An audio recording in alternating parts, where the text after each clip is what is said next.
Yeah, welcome to iSmart Champs. Good evening to my dear friends and students. And today our topic of discussion is electrochemistry. This is the lecture number 1 on electrochemistry. So here our topic of discussion in electrochemistry, I will discuss today a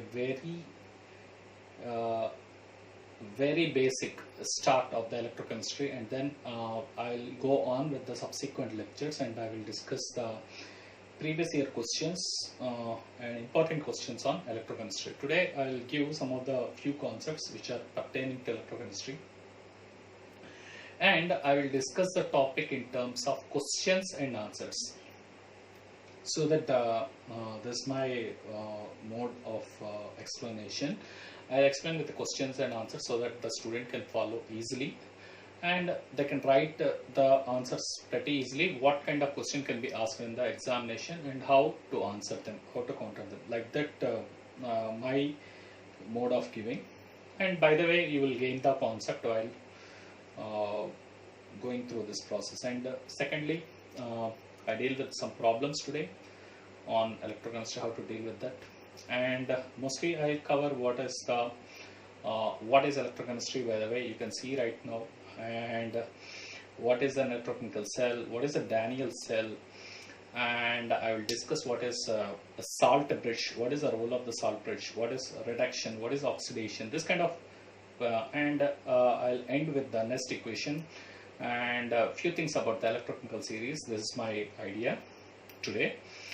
And later I will give the secondary part on conductivity and the other stuff. And today our lecture moves on with the very basic concepts and understanding the concept of electrochemistry. So, by the way, what is electrochemistry? This is the question lies over there. What is electrochemistry? Electrochemistry is the study of production of electricity from energy which is released during spontaneous chemical reactions and the use of electrical energy to bring about non-spontaneous chemical transformations.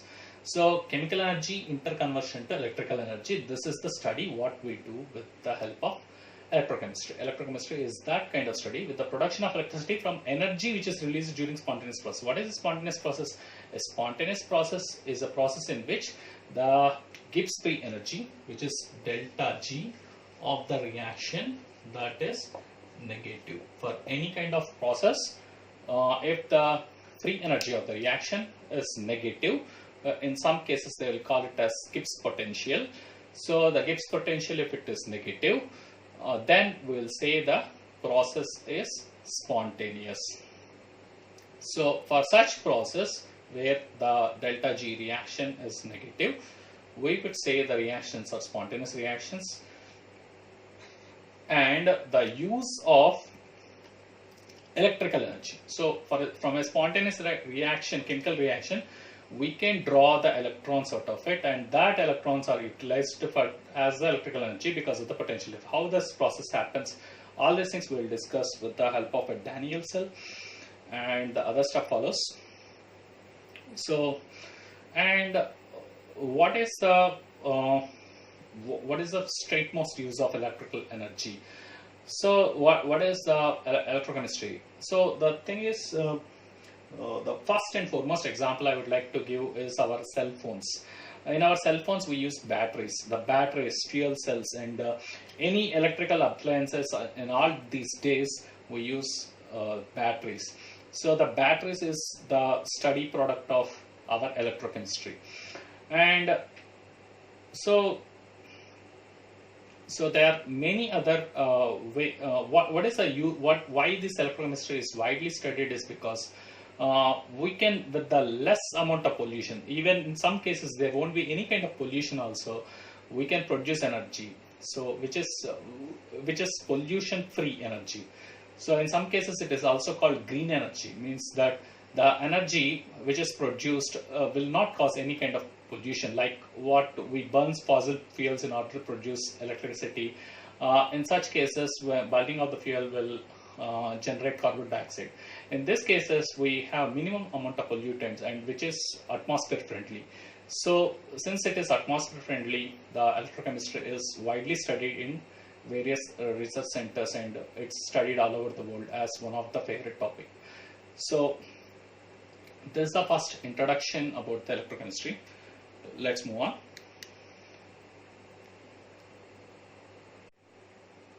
So why the study of electrochemistry is very important. So what is the importance of electrochemistry? This is how a question can be raised. So the answer can be like this: the batteries and fuel cells convert chemical energy into electrical energy. So they are used in various instruments. So that is the importance. So the batteries, we can produce a highly efficient batteries which can have higher potential differences in order to run various instruments, and they are highly energy. We can make the batteries highly energy efficient, and the fuel cells can be highly energy efficient. So the study of electrochemistry is very important and plays a great role in producing the batteries and fuel cells. And the reactions that are carried out electrochemically can be energy efficient, and they are less polluting. And so I was talking about the green energy earlier. So you can produce energy without causing any harm to the surroundings. So that's why the study of electrochemistry is very important. So let's move on to another question. Define oxidation, reduction, and redox reactions. These are the terms what we use in electrochemistry, and that's most important. And this defines several things for us. Okay, define oxidation, reduction, and redox. Oxidation, what is oxidation? Loss of electrons. When you have loss of electrons, there will be increase in the oxidation number, which causes oxidation. And the gain of electrons, there will be decrease in the oxidation number with the gain of electrons, hence reduction. A reaction in which both the oxidation and reduction takes place is called a redox reaction. These are the definitions what you have to remember. It's pretty easy to remember. Loss of electrons is oxidation, gain of electrons is reduction. In some other ways we can say Lion says Gare. This kind of things also one will remember. Lion refers to loss of electrons as oxidation, and loss of electrons is oxidation. O stands for loss of electrons, L stands for loss, and O stands for oxidation. Gare refers to gain of electrons is reduction. This is how you can remember. Lion says Gare.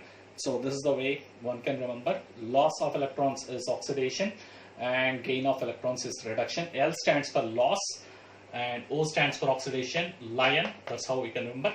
Says Gare, G-E-R. Gare refers to gain of electrons, that is reduction. This is how one can remember pretty easily. So by the way, let's see one example. What is the example? Zinc solid gives zinc 2 plus aqueous. Suppose what does this mean actually? Suppose the zinc is dissolved to make it in some kind of acid or something, like zinc is dissolved in H2SO4, it undergoes oxidation. That's what it means. So zinc aqueous is what, and 2 electrons, and this loss of electrons, and that leads to oxidation. And the copper 2 plus, if at all, is there in the solution. If you supply some electrons, somehow you supply the electrons, that we'll see later how. So 2 electrons are supplied to the copper, and copper solid that gets deposited. Here gain of electrons is happening, and that's the process of reduction. So overall, if I combine these two, I get something here. Zinc solid plus copper 2 plus gives zinc 2 plus and copper, which means that if it are copper 2 plus is there in the solution in the aqueous form, copper 2 plus in the aqueous form, and zinc 2 plus, what does it mean? The zinc can displace copper. That's what it means. So zinc can displace copper inside the solution, depositing copper inside the solution. That's what this reaction refers to. Okay, hopefully you understood. I'll tell once again. If at all you put a zinc rod dipped, when you dip zinc rod in copper sulfate, what you get is the copper gets out of the copper sulfate solution, and zinc gets into the solution, forming zinc sulfate. So that's what the idea which is represented over there. Okay, let's see another question. So the next one is, how many types of cells are there? That means, do we study in electrochemistry?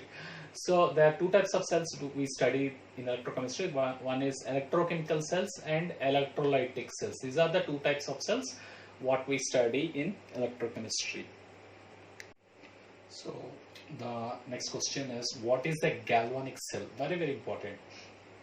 So what is a galvanic cell? Galvanic cell is a device which is used to convert the chemical energy of a redox reaction into electrical energy. How the redox reaction is utilized? In the redox reaction, transfer of electrons takes place which generate electric current. That is the main idea. I'll tell you this through the diagram by using a Daniell cell. At anode, there are two kinds of electrodes in a galvanic cell. One thing is called anode. Anode is a place where oxidation takes place. It's a negative plate of the electrode. At cathode, always reduction takes place. There is a positive plate of the electrode.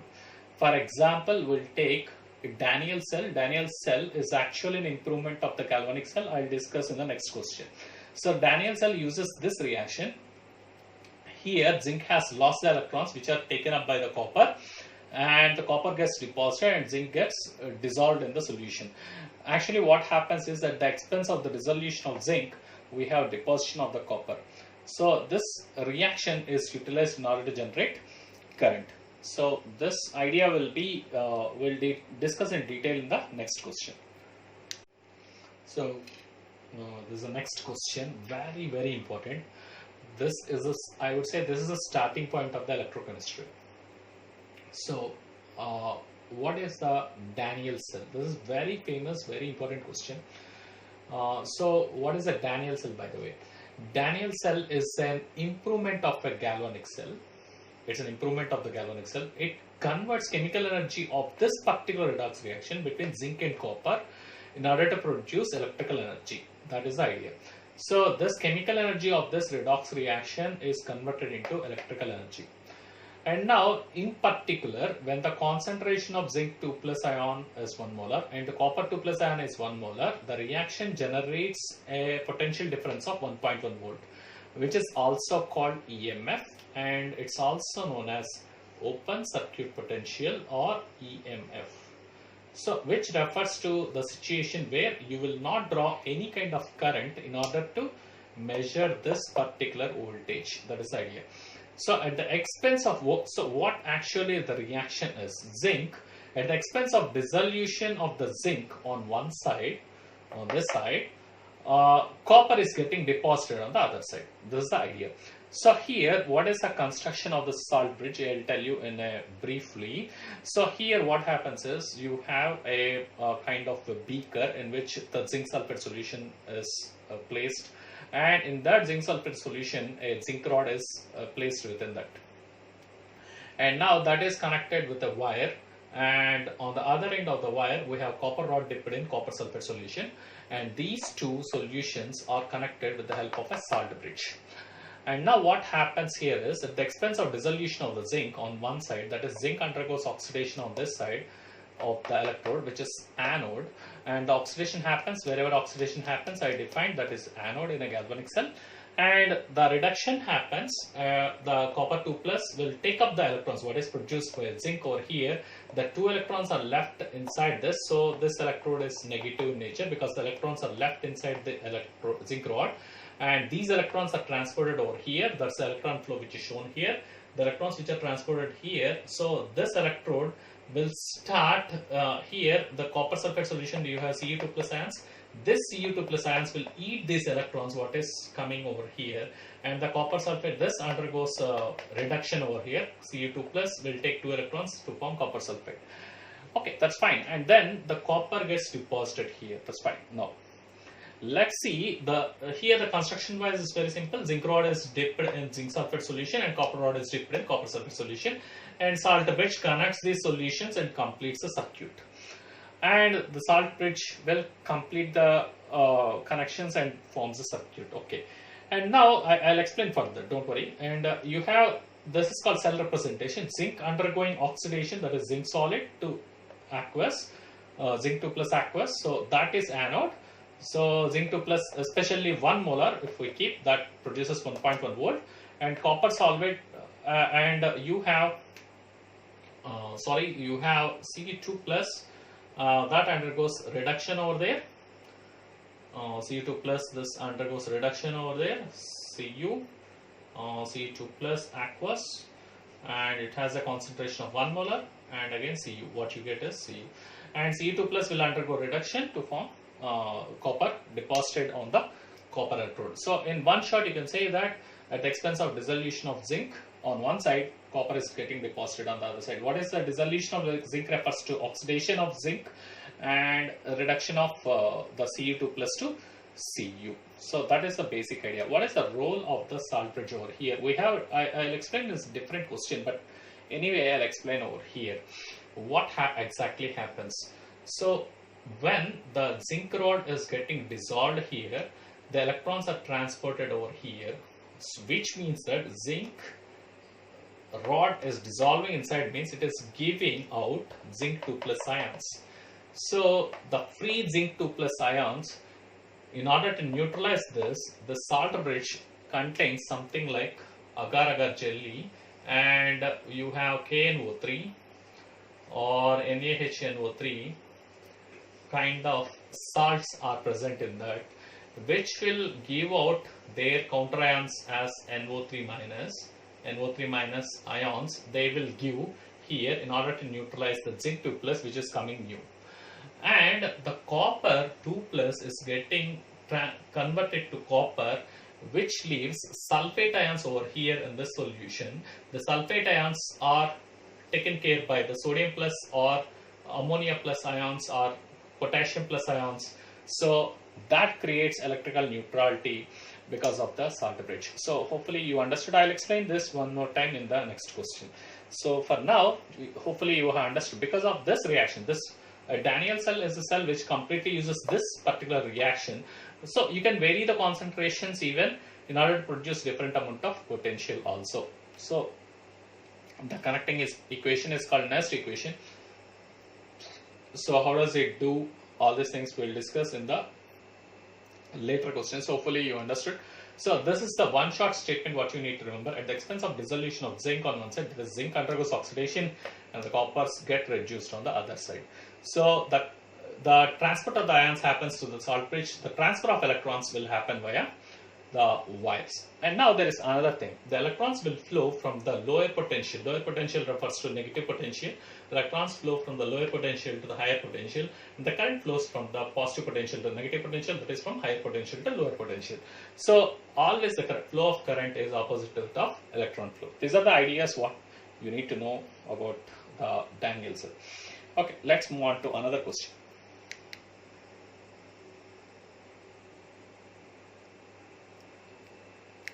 So the next question is, what is the role of salt bridge? Very, very important question. What is the role of salt bridge in the Daniell cell or any kind of electrochemical cell? So what is the salt bridge especially? The solution of the two compartment is connected through an inverted U tube consisting of a mixture of agar-agar jelly and an inert electrolytes. Inert electrolytes nothing but they are some salts like KNO3, potassium nitrate, or NaHNO3. So that is another kind of electrolyte, or we have another one NH4NO3 also. So these are the different electrolytes which can be used. Sorry, not NaNO3, sorry. This is NaNO3 or NH4NO3. These are the things which can be used.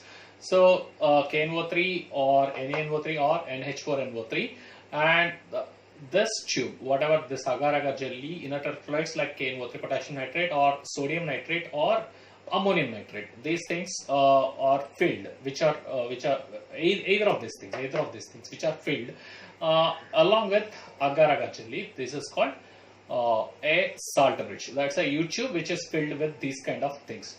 So it connects the solution of the two half cells, thus completes the circuit. And it prevents the transference or diffusion of a solution from one half cell to another half cell. That is what its role is. And it also maintains the electrical neutrality of the solutions in each of the half cells. I will describe what are these half cells and I will discuss the Daniell cell one more time for you. Only with the diagram I will discuss how exactly the Daniell cells works. So let's see that how the exactly Daniell cells works, and I'll explain the role of salt bridge once again. The solution of the two compartment is connected through the inverted U tube consisting of a mixture of agar-agar jelly and inert electrolytes like KNO3, NaNO3 or NH4NO3. The tube is called a salt bridge. It connects the solution of the two half cells that completes the circuit. So it is used to complete the circuit. How it completes the circuit, why it completes the circuit, all these things I'll let you know. It prevents the transference and diffusion of the solution from one half cell to another. And it maintains the electrical neutrality of the solutions in each of the half cells. So I'll discuss what is the half cells and now with the diagram. Okay. So here I am explaining you about Daniell cell one more time and the role of the salt bridge, what happens over here. So here you can see that the zinc rod is dipped inside the zinc sulfate solution, and this acts as anode where the oxidation takes place. Wherever the oxidation takes place, that's always an anode, always anode. So the anode is a place where oxidation takes place and zinc will go as zinc 2 plus and 2 electrons. Zinc rod will dissolve in zinc sulfate to form zinc 2 plus ions. And now you can see that in zinc sulfate solution already zinc 2 plus and SO4 2 minus ions are there. And now because of dissolution of zinc, you are getting an extra zinc 2 plus ions in the aqueous solution. And now in order to neutralize that, the 2 electrons are gone here. Actually the electrons are flowing from here to this zinc rod to copper rod. From anode to cathode, the electrons are flowing. The current flow is opposite of electron flow. That we know very well. Now let's see at the business end what happens here. The zinc 2 plus, whatever is coming out into the solution, the extra zinc 2 plus shall be neutralized. So that's the role of salt bridge plays over here. Salt bridge which contains KNO3 or NH4NO3 kind of electrolytes, or you can say simply salts like KNO3 or NH4NO3. What is the counter ion of zinc 2 plus? That is NO3 minus. NO3 minus will go into the solution in order to neutralize zinc 2 plus. That's what the role of salt bridge is. So the electron neutrality part which I have spoken earlier, that's what it is all about. And it does not allow, because of this agar-agar jelly and all these things, it does not allow the zinc sulfate solution to intermix with the copper sulfate. So that is keeping the things away. Now coming to the other end, the electrons have flown from this end to this end to the copper rod, and here you have copper 2 plus ions inside solution because they eat the electrons. What is sent from this electrode, the copper 2 plus will eat away the electrons. That's the reduction part. So always at the cathode the reduction takes place and the copper 2 plus will eat the electrons and copper will form, and which means that this copper rod, on this copper rod, copper is getting deposited on the copper rod. So when that happens, the solution has lost some copper 2 plus ions, and that is replenished by either potassium ions, that is K plus ions. So that is replenished by the K plus ions and NH4 plus ions. That is what the role of salt bridge is. So because what if the copper 2 plus goes out? Copper sulfate contains Cu2 plus and SO4 2 minus. If some of the copper 2 plus ions are gone, it is replenished by either potassium plus ions or NH4 plus ions, depending upon the electrolyte what we have taken inside the salt bridge. So that's what the role of salt bridge is all about. So hopefully you have understood. The next part of this one is this part, whatever this part, this is called oxidation half cell. Wherever the oxidation is happening, this piece is called the oxidation half cell. And the other piece is called, wherever the reduction is taking place, this piece is called the reduction half cell. So both combine to form the electrochemical cell, and the connectivity of the solutions is obtained by a salt bridge. That's the role of salt bridge for you. So hopefully this gives the explanations what is required. And one more stuff is that what is the E naught of the cell?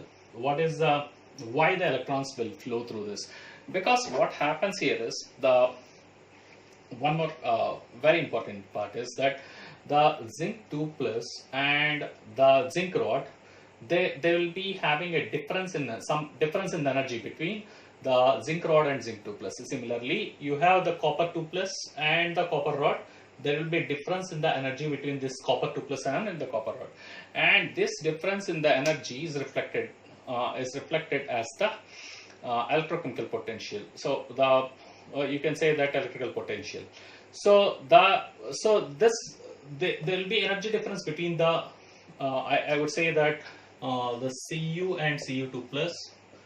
You have zinc and zinc 2 plus. This is called the oxidation couple, and this is called the reduction part, reduction half cell part, and combined together is called a redox couple. We have I'll discuss all these things later. So combined together, the oxidation half cell and the reduction half cell combined together is called a redox couple, and the difference in these energies is reflected as the EMF for us. So that is reflected as the EMF, that is simply E naught of the cathode minus E naught of anode. So that's what it is. So here in this case, I'll explain these things in detail later. So in this case, it is the cathode part is, I would say that it is E naught of Cu2 plus to Cu. That's what reduction is happening. And E naught, the reduction potentials only we need to apply, the zinc 2 plus to zinc. And if you give this will be about 1.1 volt when the concentrations of zinc 2 plus and copper 2 plus is unity. So that's about the Daniell cell, and that's what the E cell what you get. And what is this E cell is all about? That's called open circuit potential and also called EMF. Open circuit potential means without drawing any amount of current, you need to measure what is the potential difference between these two half cells. If you are able to do that without drawing any kind of current, such a measurement will generate a potential difference between the two half cells. That such a potential difference is called EMF or electromagnetic force or open circuit potential. Open circuit means when you have an open circuit, you won't draw any current. So without drawing any current, if I am able to do a measurement, and that potential, what I measure is called open circuit potential. In fact, it's the potential difference between these two half cells. So let's move on to the next part of this one.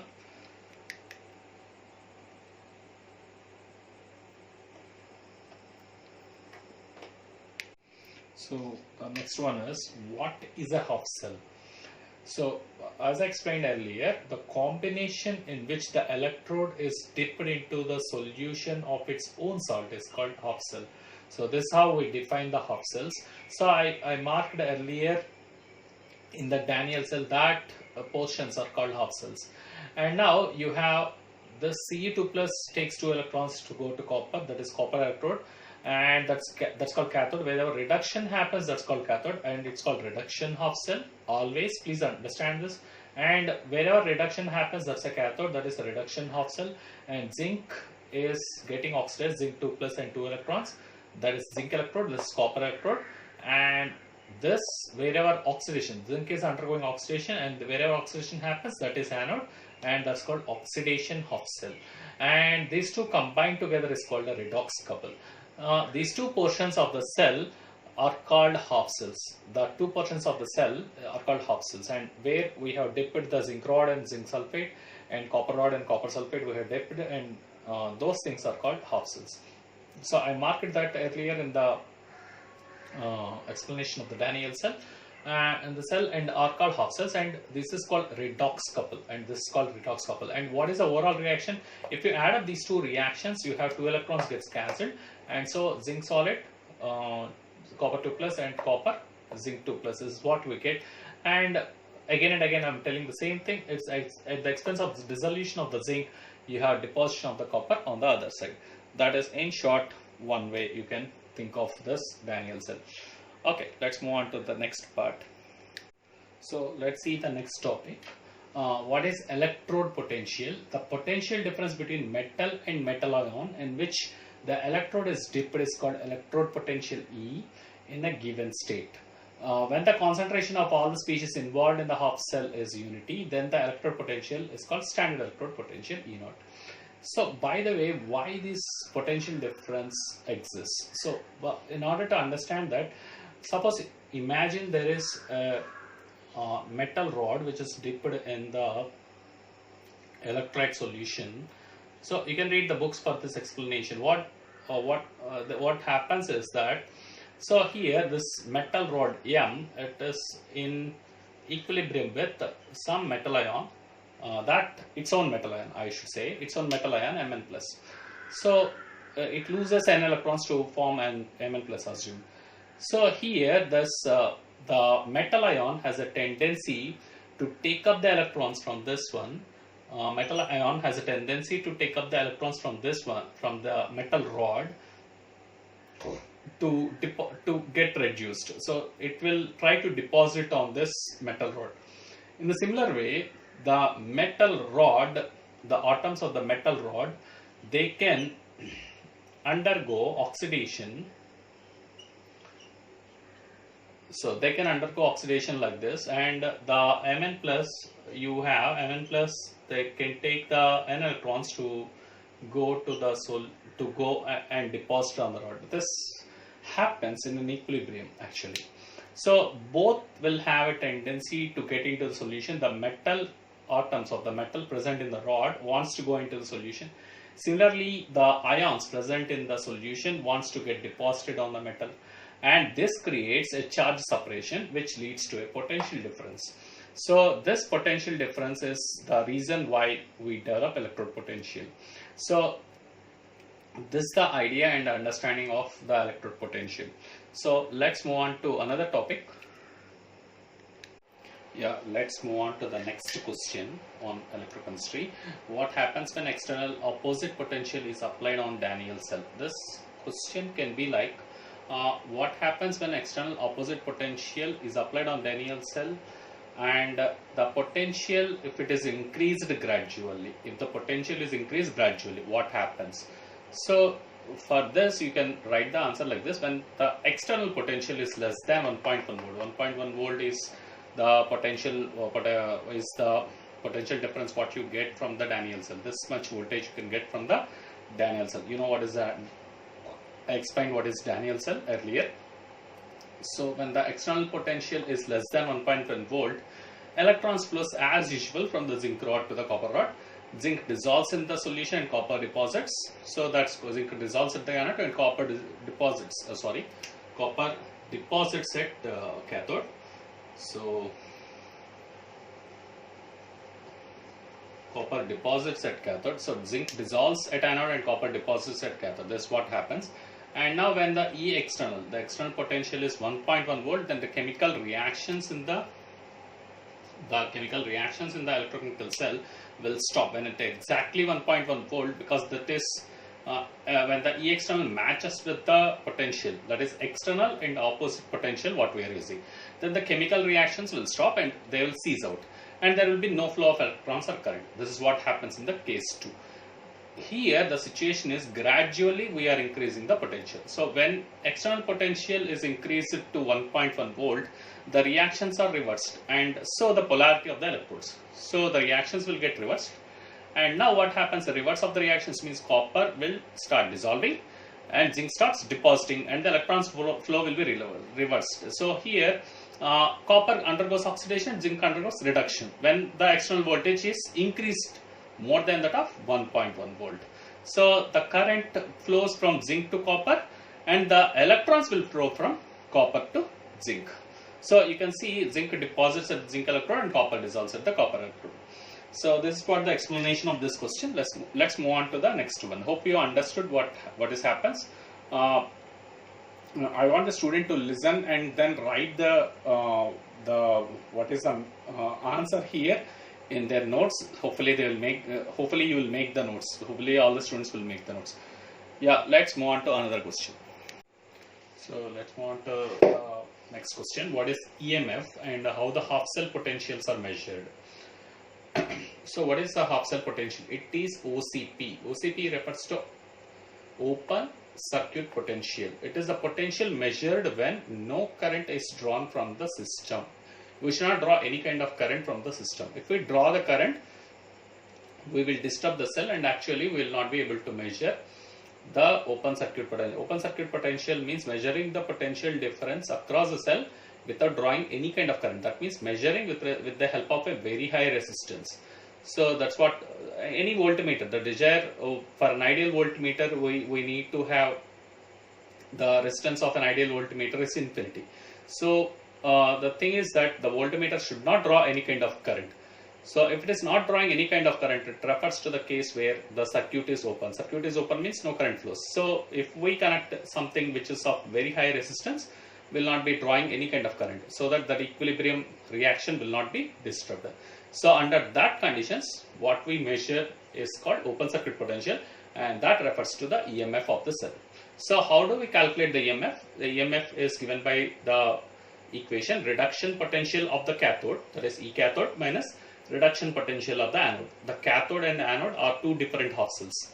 In the case of Daniell cell, what we get is E naught of the copper 2 plus to copper minus E naught of zinc 2 plus to zinc. So that's the reduction potentials we will talk about. So always the EMF will be expressed in terms of the difference of the reduction potentials. So how does on what factors the EMF depend upon? So it depends upon those things also I am giving here. So that also can be coupled on what factors the EMF will depend. It depends upon the nature of the metal and its ions, concentration of the electrolytes used, and the temperature. These are the factors on which the EMF will depend. And how the half cell potentials are measured. Half cell potentials are measured by using standard hydrogen electrode, that is called SHE, or sometimes people will say She itself. So the standard hydrogen electrode is set to 0. The EMF of the standard hydrogen electrode, the EMF of the standard hydrogen electrode is EMF of SHE is 0. That's the idea. So what is SHE? I will discuss the construction of what is standard hydrogen electrode in the next question. So what happens over there is the H plus, it takes up electron. In terms of the reduction potentials, the reduction potential of the hydrogen plus ions get reduced to hydrogen. That's the main reaction. H plus takes electron to give half H2. For that reaction, the reduction potential is 0. So that is a set value. So with respect to the standard hydrogen electrode, we connect the half cells. For example, we'll take this situation, platinum hydrogen H plus. I will tell you what is standard hydrogen electrode. Platinum hydrogen H plus aqueous on one side where the oxidation is happening. You can see that hydrogen is losing electrons to form H plus ions. That is, oxidation is happening over here. And the reduction half cell, that is copper 2 plus to copper. So what we get is 1 molar concentration of copper 2 plus in aqueous. That cell will be connected to this cell with the help of salt bridge and etc. etc. And after that, we measure the potential, open circuit potential, by using a high resistance voltmeter, something of the order of 10 power 15 ohms, something like that. So the resistance of this voltmeters will be around 10 power 15 ohms, something like this. So we measure the potential difference of this order, and we will write the E cell. E cell refers to E cathode minus E anode. The cathode part is the part where reduction takes place. So the reduction is happening over there at the copper 2 plus goes to copper. So E cathode minus E anode. But we have set the E naught of SHE as 0. So when we put 0, the E cell itself is the E naught of Cu2 plus Cu, which is required half cell potential. This is how, by connecting any half cell to our hydrogen electrode, which is also called a reference electrode. So standard hydrogen electrode, we connect our half cell to this standard hydrogen electrode, and whatever the potential we measure, and that potential gives the cell potential of the half cell potentials. That's how we measure the half cell potential. So whatever the E cell we get, that's the required half cell potential. That is the idea here. So let's move on to another question, which refers to construction of hydrogen electrode. So let's see the next question. Discuss the construction of SHE, which is refers to standard hydrogen electrode. So you can see here the description I have written over here. You can copy. So here what you have is the platinum electrode here. Here at the bottom, a finely divided platinum is coated on the platinum foil. Here platinum foil will be there. That's called platinum black. And the hydrogen at 1 bar pressure, that is passed over here and bubbled through the solution of an acid of 1 molar concentration. That's the idea here. So the standard hydrogen electrode consists of a platinum electrode, that's the platinum electrode, and coated with platinum black. And the platinum black is nothing but finely divided platinum. So this is our platinum electrode. So platinum black, the electrode is dipped in the solution of 1 molar H plus ion concentration. So please understand, these are all experimental things. So these are experimental study. So you have to feel the experiment, then you will understand better. So that's what the suggestion I can give it to the students and whoever is watching the video. So the electrode is dipped in the solution of 1 mole of H plus ion concentration, and pure hydrogen is bubbled through it at 1 bar pressure. Hydrogen is bubbled through it at 1 bar pressure. The concentration of both oxidized and reduced forms of hydrogen is kept at unity. That is the basic idea here. And at 298 Kelvin, the EMF generated by combining SHE and anode will be with another half cell as cathode, which will give the standard reduction potential of the other half cell, like what I discussed earlier. So always remember, E naught of SHE will be set to 0. We will set it to 0. So that's the idea. So by combining SHE and the SHE as anode and the other half cell as cathode, we can give the standard reduction potentials of the other half cell. In this way, we can find the half cell potential. So the EMF is equal to E cathode minus E anode, and anode is nothing but our SHE, like what I have shown earlier in the earlier question.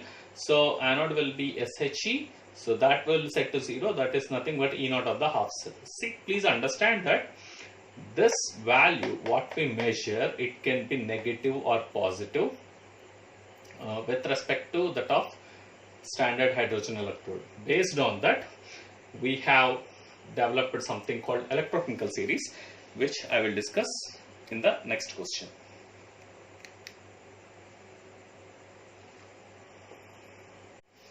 So the next question we see is, what is electrochemical series?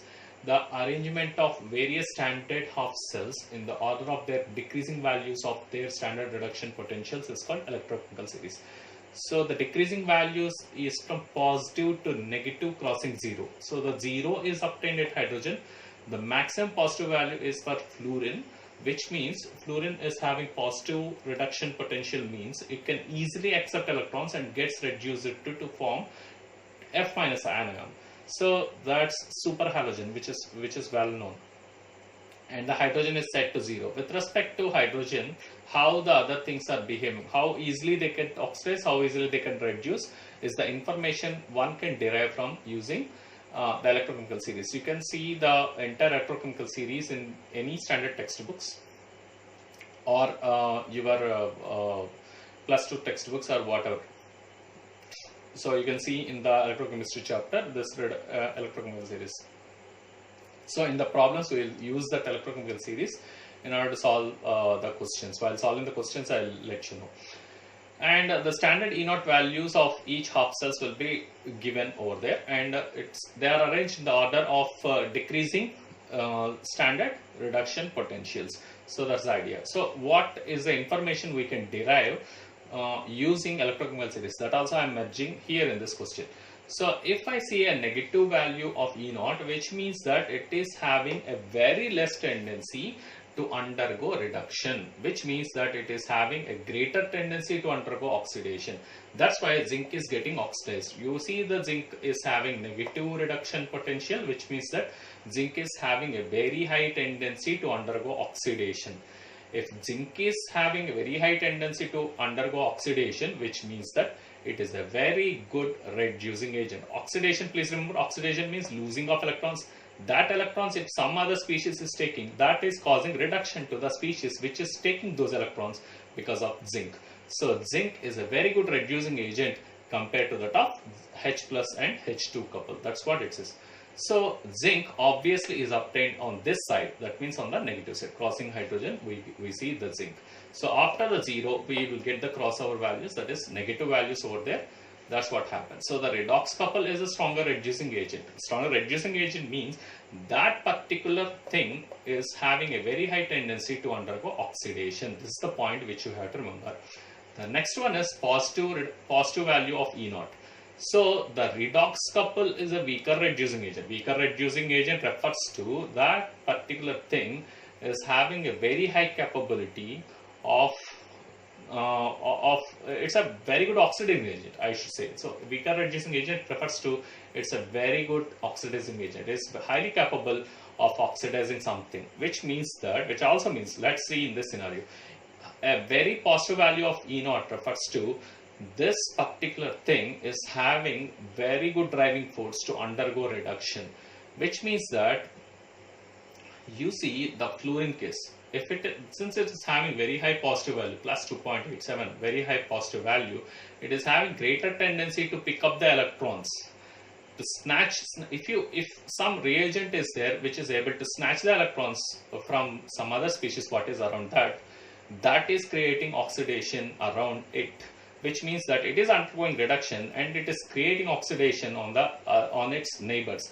So the neighbors are undergoing oxidation at the expense of this getting reduced. So which means that it is forcing the others to get oxidized surrounding it. So which means that it is a very good oxidizing agent and it's having a greater tendency to undergo reduction. That is the idea which we can gain from the electrochemical series. So in addition to that, what are the other things we can know is we can know the half cells required to be connected in order to get the required potential difference. Suppose I need, let us say, 1.1 volt. Suppose I need 3 volts. I need 2 volts. Something like that. If I need to create 1.5 volts. So what are the two half cells I can choose? So if I connect these two half cells, so as anode and cathode, so I get the required EMF, whatever is the required EMF I can get. So by connecting those two half cells as anode and cathode. So from that electrochemical series we can derive all these informations. These are the few informations, and also electrochemical series is very useful in the process of metallurgy too. So in the zinc displaces gold in metallurgy. So in one of the cyanide process, you will study later. So in that process, gold will zinc will displace gold inside that cyanide process. So the cyanide process for extraction of gold. So in that is based on this electrochemical series only. So that is the ideas what we can get from the electrochemical series. A very good information we can get from electrochemical series. So this is how one can see the electrochemical series. Very important. And how do we use the electrochemical series to construct the cells? That you will understand while solving the problems also. So let's see the next question. What is the next equation? It is the equation which gives the relation between electrode potential, temperature and concentration of the metal ions. So it is given by the equation E cell is equal to E naught of cell minus RT by NF ln Q, where Q is called reaction quotient. So by the way, for a general reaction AA plus BP gives CC plus DD, where A, B, C, D, small a, small b, small c, small d are the stoichiometric coefficients, then the Q is given by concentration of C power C, concentration of D power D, concentration of A power A, concentration of B power B. So that when you replace that, and the ln refers to the logarithm to the base E, when we convert the logarithm to the base 10, and at temperature 298 Kelvin, the equation changes to E cell is equal to E naught of cell minus 0.0591 divided by n log of C power C, D power D divided by A power A into B power B. So here these brackets refers to the concentration. The next thing is, I recommend the student to remember this equation fully. So this case is the case of the situation where the reaction quotient is being used. Now there is a situation at equilibrium. So how do we find the equilibrium constant? Please understand, at equilibrium what you have to do is Q you have to replace with Kc, and the E cell will set it to 0 at equilibrium. So hence K is equal to Q is equal to, the same thing will come, but at equilibrium the E cell goes to 0.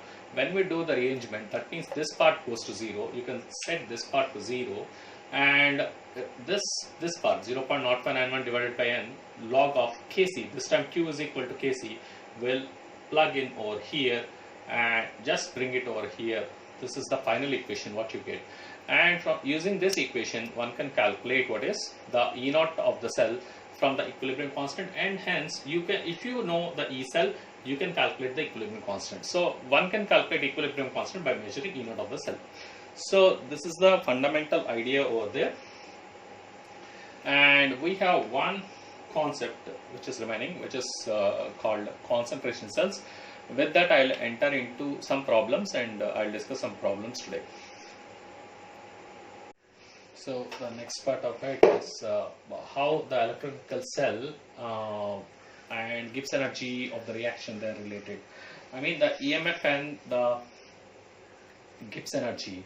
So you might have read in thermodynamics the Gibbs energy. Gibbs energy tells about the spontaneous reactions, and if at all for any reaction the Gibbs energy is negative, the reaction is spontaneous. That's the idea. So I write here that if delta G of anything is negative, then we can say the reaction is spontaneous. So based on this idea, how actually the Gibbs energy happens. So let's see this funda. So when a cell reaction takes place, the electrical energy is produced. That's obvious.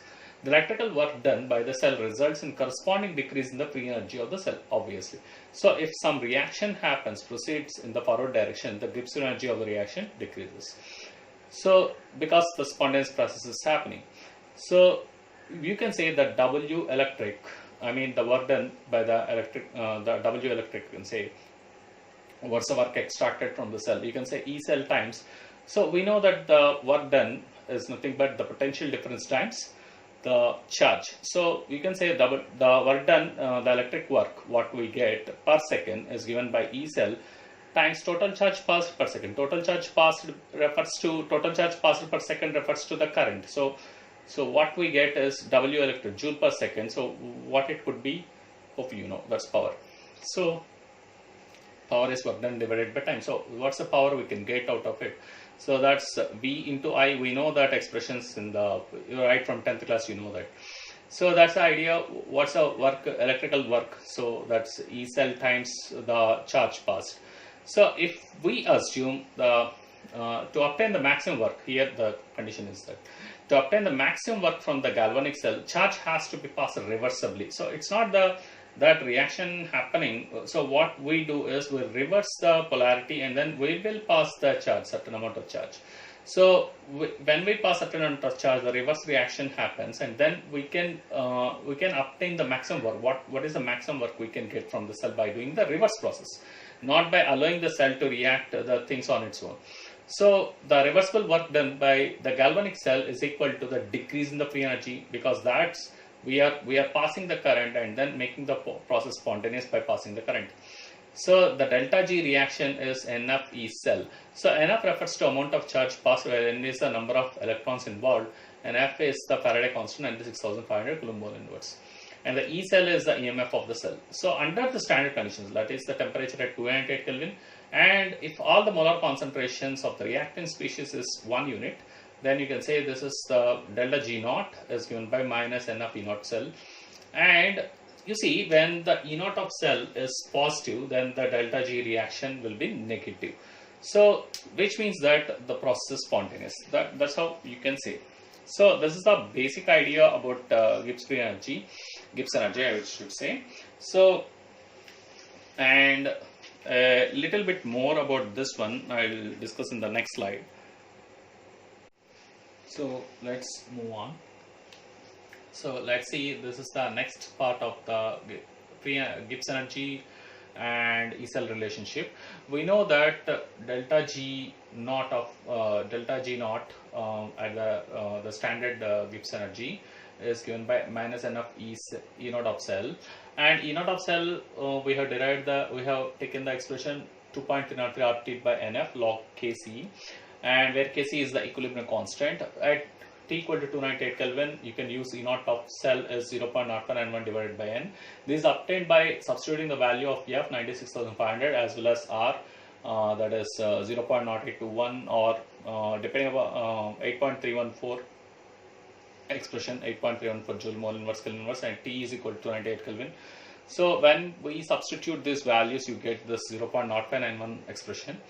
So divided by N and log Kc, and here when we substitute this stuff over here, what you get is 2. I'm using this expression, and this expression is being plugged over here. When we plug it here, what we get is minus 2.3 RT log Kc. So this log refers to log to the base 10. And now the scenario is that E cell or E naught of cell, they are intensive properties. Intensive property refers to they do not depend upon the amount of the substance. Such a property is called intensive property. and delta G is an extensive thermodynamic property, and it depends upon N and the amount of the substance. Now let's see what is the use of this one. See, let's consider the reaction. Zinc solid plus copper 2 plus aqueous gives zinc 2 plus aqueous and copper solid. And delta G reaction is minus 2F free cell, where N is equal to 2 because 2 electrons are being transferred here, minus 2F free cell. Now if I multiply the entire equation by 2, it's the delta G which is affected, but it's not the E cell which is affected, because you have to understand that E cell is an intensive property. E cell is, I would say E cell is unaffected. If you multiply the reaction with any kind of stoichiometric coefficient like 2 or double the reaction or triple the reaction, whatever you want to do, E cell is unaffected because it's an intensive property. And delta G gets affected because you see that we had to multiply 2 over there. The 2 times 2, that is 4, minus 4F E cell. So delta G reaction. So the delta G is an extensive property. That's the reason you need to multiply 2. But E cell, you see the E cell is not doubled at all.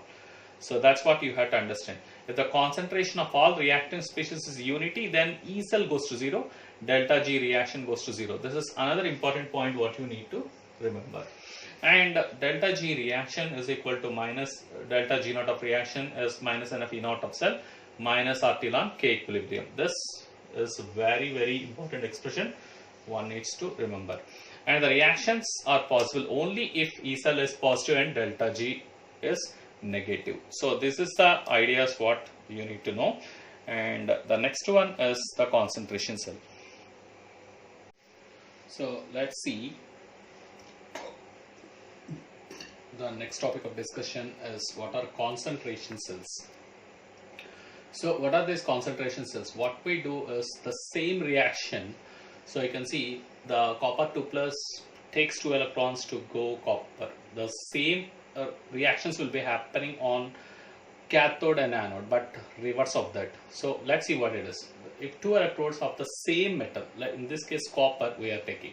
So in the sense that I take the copper sulfate solution on one side, CuSO4, of some concentration C1, and the copper rod is dipped inside that, and I have another copper sulfate solution of a different concentration, let us say C2, and here also I have copper rod dipped inside that. These two are connected by a salt bridge. I am giving a very simple figure for you. So, and these two copper rods are connected like this. And now imagine this, the anode side, the oxidation, this is the oxidation reaction which is happening. Copper is dissolving on this side at the C1 concentration, and copper is getting deposited on this side which is having C2 concentration. So assume that these two are happening. And now what's the scenario? And separately into two solutions of the same electrolyte of different concentrations. I would say different concentrations. These two are different concentrations. And the solutions are connected through a salt bridge, and the cells are known as concentration cells simply. So here I am both sides I am having the copper rod only. Very simple diagram I am giving you. So both sides we have copper rod and copper sulfate solutions only here. CuSO4 only here. So I can have zinc sulfate also, zinc with zinc sulfate on either side. But the zinc sulfate I should take of different concentration. So both are having different concentration, but the same kind of reaction will be happening. So what happens here? That's a beauty here. So here always in the concentration cells, always the E naught of the cell goes to 0. Why it is so?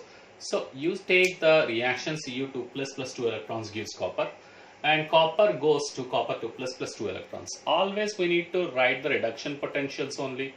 So while writing the reduction potentials on either side, the copper 2 plus to copper reduction, only is happening. Here you have at the cathode side plus 0.34 volts only for the copper, and on the oxidation side also plus 0.34 volts only. So E naught of the cell, if I have to write, that is E cathode minus E anode, E naught of cathode minus E naught of anode, which is 0.34 minus 0.34, which is 0 volts. So E naught of cell is always 0 volts. So if we put this back in the next equation, the E naught term gets cancelled out. So directly what we get is E cell is equal to 0.0591 divided by n logarithm of the concentration of C2 divided by C1. Simply this is the idea. So on one side, both sides we are having the same reaction. So the standard electrode potential on either side is the same. So the reason the E naught of cell gets cancelled out in all kinds of concentration cells. This can be a very important question for the board examinations also. So let's move on to the topic of problems now. This is how the first part of the concepts will end, and now I'll try to solve some few problems for you. So let's see the question right now. So these are the questions. I'll be showing the answers, how to solve the question procedure I'll be showing. So given that E naught of Daniell cell is plus 1.1 volt and delta G of the reaction is what we need to calculate. This is asked in All India 2013. And the delta G reaction, as I told, the zinc at the expense of dissolution of zinc, copper gets deposited on the other side. That's what happens in the Daniell cell. So zinc undergoes oxidation, that's the anode part, and the copper undergoes reduction, that's the cathode part. And now for this reaction to happen, they ask you to calculate what is delta G naught of reaction. We have the simple formula, delta G naught of reaction is minus NF E naught of cell. So just plug in the values. There's a 2 electron transfer reaction, so 2 is placed, F is 96,500 and 1.1. And you get the delta G naught of reaction. If you multiply these things, you can try for yourself. You get negative of minus 212.30 kilojoule mole inverse. So since the delta G naught, what we got is negative, the reaction proceeds in forward direction. So you can write the reaction proceeds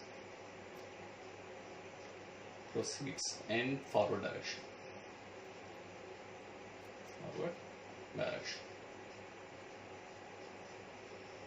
Reaction proceeds in forward direction and the process spontaneous.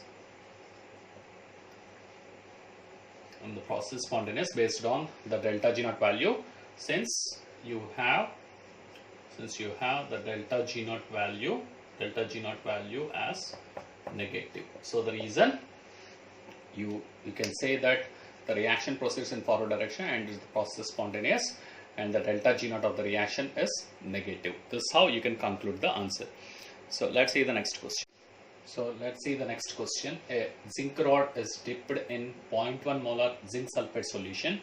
The salt is 95% dissociated. Please understand, this is 95% only dissociated at this dilution at 298 Kelvin. Calculate the electrode potential, and E naught of zinc 2 plus zinc is negative of 0.76 volts, which means that the zinc is having a greatest tendency to undergo oxidation. That's what it is. So zinc rod is dipped in zinc sulfate, that develops a potential here. We need to calculate. Assume that we have connected it to SHE and then trying to measure the stuff. So the scenario is that, so what is the potential that develops between the zinc rod as well as the zinc 2 plus ions? So for that to happen, what we need to calculate is the reaction quotient Q of the reaction zinc 2 plus 2 electrons gives zinc. So we need to consider only the reduction potentials. So for that, the reduction reaction will consider and then find the Q. Q will write like the equilibrium constant only. So concentration of zinc divided by concentration of zinc 2 plus. That's how we write. But it's like products divided by reactants. That's how we'll write it. So the concentration of zinc, we can take it as unity. So the reaction quotient becomes 1 by zinc 2 plus. So 1 by concentration of zinc 2 plus. That's how we can write. And now let's come back to the scenario. They said 95% only it is dissociated. So zinc sulfate gives zinc 2 plus sulfate 2 minus ions in the aqueous solutions. So zinc Zn is for aqueous we are taking. And initially the concentration of zinc sulfate will be 1 and zinc 2 plus will be 0 and SO4 2 minus will be 0. And what is 95%? That's the degree of dissociation. Please, you have to understand. So alpha is what we get. So alpha, 1 minus alpha is 5%, because if 95% is dissociated, 95% will be zinc 2 plus and 95% will be sulfate 2 minus. So it's, if they have made a solution of 0.1 molar, only 95% of it will reflect in the concentration. So 95% of 0.1 molar is what we have calculated. So that is 0.095 molar. That will be the concentration of zinc 2 plus. So this is what we get, 0.095 molar, and that is the concentration we need to take for zinc 2 plus and substitute in the equation. So this is the next equation. E is equal to E naught minus 0.0591 divided by 2 logarithm of the reaction quotient Q. So reaction quotient Q is 1 by zinc 2 plus. So we take the power, that is zinc 2 plus whole power minus 1, as per the rules of the logarithm. Minus 1 will come and multiply over here. So E naught plus 0.0591 divided by 2 logarithm of zinc 2 plus is what we get. And E naught value, let's substitute the E naught value and substitute the other values. What we get is approximately negative of 0.79 volts is what we get. So it has a very great tendency to undergo. So zinc is why we are getting the negative value. So the negative E value, the E value we are getting the negative for this thing to happen. So that's how we end the answer. So let's move on to the next question. So let's see the please note it, please note it. Let's move on to the next question. So let's see the next question. MnO4 minus plus 8H plus plus 5 electrons gives Mn2 plus plus 4H2O, and the E naught of this reaction to happen is 1.51 volts.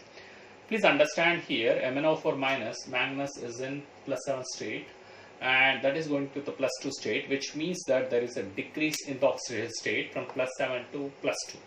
So which means that reduction is happening over here, and the gaining of electrons, 5 electrons here, they are gained here. So which means the reduction is happening. So this refers to cathode. And now tin 2 plus gives tin 4 plus. That means the loss of electrons is happening. That's oxidation. The E naught value is the reduction potential for this reaction is negative of 0.15 volt, which means that the tin is having very high tendency to get oxidized. So the reason you see the negative potential, wherever you see the positive potential, that particular species is having high tendency to undergo reduction. That is the idea here. So if the species undergo reduction, means that the surrounding species will undergo oxidation. If this particular species is undergoing oxidation, that means the surrounding species undergo reduction. That is the idea what you need to know. So surrounding species, depending upon the surrounding species, if it is getting reduced, surrounding species getting reduced means that particular species what we have taken is a very good reductant, reducing species. Particular species surrounding a particular species is undergoing oxidation, let us say. That species what we have taken is a very good oxidizing agent. So the species which is having a very high tendency to undergo reduction is a very good oxidant. So that with this idea I am dealing this question. So what they asked in the question is, this is asked in Delhi 2011 and all in 2009, and what they asked is cell representation, E naught of the cell, and predict if the reaction is reactant or product favored. So which way the reaction moves. See, the reactant favored means the reaction, the E naught of the cell we should get negative. That means the reaction moves in backward direction. So if it is product favored means the E naught of the cell will get positive, and the reaction proceeds in forward direction. For any reaction which proceeds in forward direction, we get E naught of the cell as positive. So that is the idea. If it is moving in backward direction, E naught of the cell will get it as negative value. So let's see here what happens. So the galvanic cell for this reaction is the platinum. We use inert electrodes for this kind of galvanic cells. So the platinum, tin 2 plus to tin 4 plus aqueous, and MnO4 minus, this undergoing reduction here on the right side. So whichever is undergoing reduction, we'll write it on the right side. And in some cases, they will represent it as E right minus E left. The right side thing is always the species which is undergo reduction, and the left side of the species that undergoes oxidation. The one which whichever the electrode where the reduction is happening, that's called a cathode. Wherever the electrode, the oxidation happens, it's called the anode. So now this is how we can represent the cell, and the middle double line is the salt bridge. This is the representation of the cell for us. So tin 2 plus is going to tin 4 plus, that is represented over here, and MnO4 minus goes to Mn2 plus aqueous. That is what is happening. from left to right you can read the reaction pretty easily. So the tin 2 plus goes to tin 4 plus, that's oxidation. MnO4 minus, manganese in plus 7 state to plus 2 state, that is what is happening here. And now E naught of the cell we need to calculate. E naught, E cathode minus E anode, E naught of MnO4 minus to Mn2 plus, the reduction potential. And here also we need to consider reduction potentials only. They have given reduction potential only over there. So tin 4 plus to tin 2 plus. So 1.51 minus of minus 0.1. As it is, the numbers you have to plug in. So you got 1.66 volts, which is positive. So when you see a positive value of E naught of cell, then the delta G naught of reaction is minus N of E naught, which means that if E naught of the cell is positive, then delta G reaction is negative. Because delta G reaction is negative, the reaction is spontaneous in nature. Hence the reaction is product favored. The reaction moves in forward direction. So it is product favored. So that's the idea over here. Let's see the next question. So let's see the next question. Given E naught of potassium plus potassium is minus 2.93 volts, E naught of Ag plus Ag is plus 0.8 volts, E naught of Cu2 plus to Cu is plus 0.34 volts, and magnesium to Mg2 plus to Mg is minus 2.37 volts, and Cr3 plus to Cr E naught is minus 0.74 volts, and Fe2 plus to Fe is minus 0.44 volts. The question is, arrange these metals in the increasing order of reducing power. Now here the concept wise, you move more and more towards the negative values. More the negative E naught, more it is prone to get oxidized. So that is the idea. So the species which is having a very large negative values, that species will undergo oxidation very quickly. So if such species is undergoing oxidation pretty quickly, means that it will lose the electrons pretty quickly and gives the electrons to the species which is surrounding it, which means the surrounding species get reduced really quick if you have oxidized a species which is very prone to get oxidized. So in that sense, the reducing power increases with the decrease in the reduction potential. So the reducing power is inversely proportional to the reduction potential. More and more you move towards the negative values, more the more and more will be the tendency for the species to the reduction potential decreases and the reducing power increases. So that's the idea. So more and more you move towards the negative values, you get the very large reducing power will be gain. That particular species will have very large reducing power. So in fact, if you check for the lithium in the electrochemical series, it will be about minus negative 3.0 around. So which means that the lithium is having lithium is highly prone to get oxidized. That we all know, because being it's a alkali, it's an first group element, alkali metals, so it's more prone to get oxidized. So the value of E naught for that of lithium is pretty negative, on the very much on the negative side. So the species surrounding the lithium will get reduced pretty quick. So in fact, that's the reason the lithium nitride will be forming. So lithium can take up the nitrogen. So the reason the lithium gives the electrons to nitrogen, and so the negative species will form, and the negative species get attached to the lithium.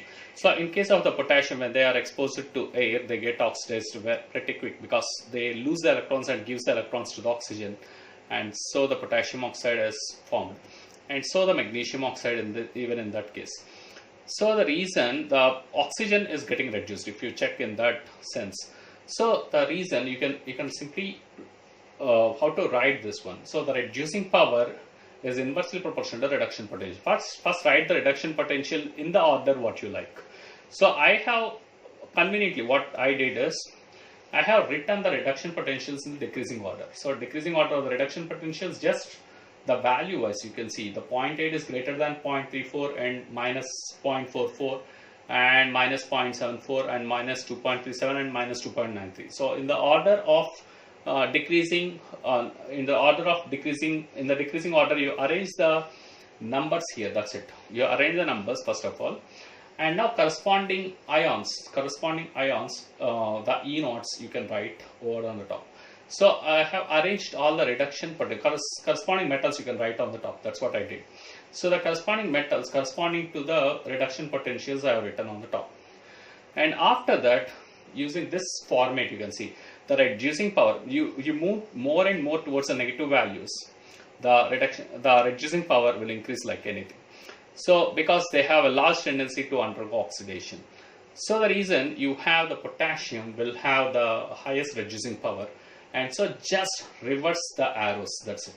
This arrow is increasing here. Just reverse the arrow because you can follow this one. So just reverse the arrow. So Ag less than Cu less than Fe less than chromium and less than magnesium less than potassium. That's how you can remember. So this is the order. This is the increasing order of reducing power. And hope you understood. If you have any doubts, I'll repeat once again for you. So you move towards more and more towards the negative potentials. They are more prone to get oxidized. So the surrounding species will have a large tendency to get reduced because this species, which is having very high negative E0 values, they will release the electrons for the species around it to take up the electrons. So the electrons, this particular species which is having very high negative values will force the species which is around it to take up the electrons. So the reason that particular species which is having very high negative E0 values is a very powerful reducing agent. So the reason reducing power is inversely proportional to the reduction potentials. So that's the idea here. So hope you are clear with this. Let's move on to another question. So this is a very important question. Please take a note. Let's move on to another one. So let's see the next question. Calculate the EMF of the given cell at 25 degrees centigrade, that is 298 Kelvin, and Cr to Cr3 plus 0.1 molar, and Fe2 plus to Fe, that is 0.01 molar. So this is undergoing reduction, that's cathode on the right side, and this is undergoing oxidation, that's anode on the left side. And they have given the reduction potential for Cr3 plus to Cr is about negative of 0.74 volt, and iron 2 plus to iron is negative of 0.44 volts. See, the scenario is that both the negative potentials, which means that both the species are more prone to get oxidized. That's the idea. And now out of these two, the more negative potential one, which is the more negative potential one, is the chromium, which is more negative potential one, that will undergo oxidation when compared to iron. So when these two are connected, the chromium will undergo oxidation. That's why it's on the anode side. And then the iron undergoes reduction. So that's why it's on the cathode side. So you can see that. So let's calculate E0 of the cell. It's evident from this one. E0 of the cell is E cathode minus E cathode refers to Fe2 plus to Fe, and E0 of Cr3 plus to Cr. So when you are calculating this, negative of 0.44, that is for the iron, and negative 0.74 is plus 0.74, which is 0.3 volts, positive. I got E0 of the cell is positive, which means that this cell definitely works and produces potential, and the reaction moves in the forward direction. It's the iron which will undergo reduction, and the chromium undergoes oxidation. So that's the idea, which is clear. And later what we need to do is E cell we need to calculate. For that, the first one what we need is the reaction quotient and the number of electrons transferred. So for that, in order to see the electrons, so let's see this one, the oxidation process.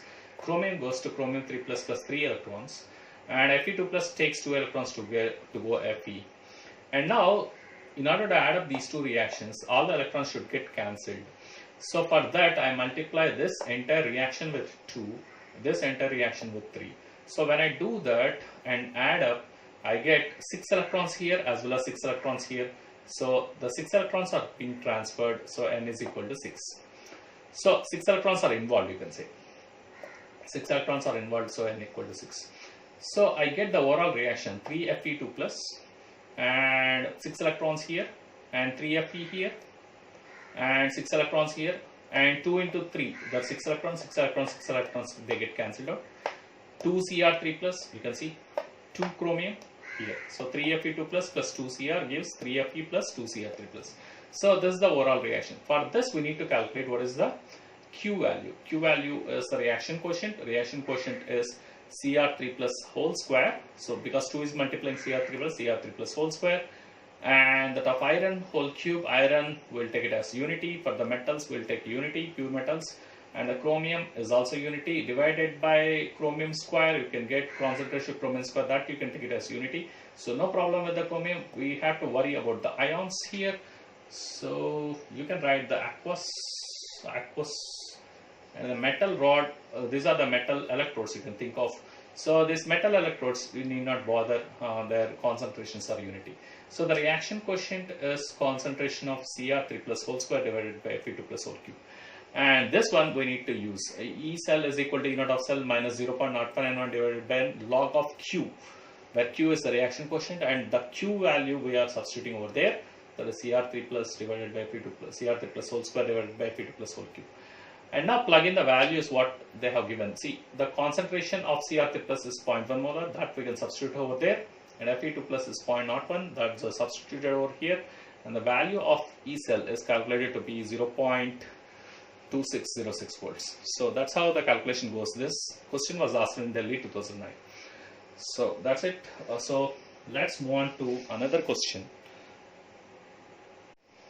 So let's see the next question. This is the last question of this video, and in the next video I'll be making I'll be doing few more problems, and in the next video on electrochemistry. And here so I hope I did the very basic level problems right now, and later in the next few videos I'll be discussing a few more concepts, how to calculate the Gibbs energy, and the equilibrium constant based questions also I'll be dealing in the next videos. So for now this will be the last video. So hopefully you understood how to write the cell representations and the other related stuff, and then few problems I did on the initial basics. So this is the next one. So formulate a galvanic cell, a zinc solid plus 2 Ag plus gives zinc 2 plus add plus 2 Ag. And this is asked in Delhi 2008, All India 2008. And they'll ask that which electrode is negatively charged, the reaction taking place at each electrode, the carriers of current within the cell. These things we have to tell.